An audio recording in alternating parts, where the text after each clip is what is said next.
আজ ভিডিও করতে ভুলে গেছি। আজকে মা বানাচ্ছে মুড়ো ঘন্ট। আলু ভেজে নিয়েছে, মুড়ো ভেজে নিয়েছে, এখন মশলাটা কষছে। কিভাবে করবে আমরা চলো দেখি সবাই। কাজু আর কাঁচা লঙ্কা, একটু ক্রিম দিল, জিরে গুঁড়ো, ধনে গুঁড়ো, কাশ্মীরি মির্চা আর একটু কিশমিশ দিয়েছে।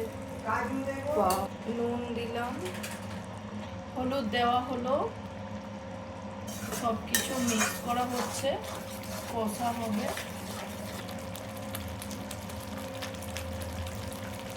তেল ছেড়ে গেছে, এবারে আমি চালটা দিয়ে দেবো। এরবারে চাল দেওয়া হলো। বাড়ির মেম্বার অনুযায়ী আপনারা আপনাদের চাল দেবেন। গ্রেভিটার সাথে চালটাকে আমি মিক্স করে নিলাম, মায়ের কাছে শিখছি তো তাই। আলু আর মাছের মাথা দিয়ে দিল। মুড়ো ঘন্টটা আলুটা মিশিয়ে নেওয়া হলো। এবারে আমি জল দেব। জল দেওয়া হয়ে গেছে, জলটা ফুটে শুকনো হয়ে গেলেই রেডি। একটু ঘি দিয়ে দেবো। রেডি মুড়ো ঘন্ট, ঘি দিয়ে নামিয়ে নিলাম।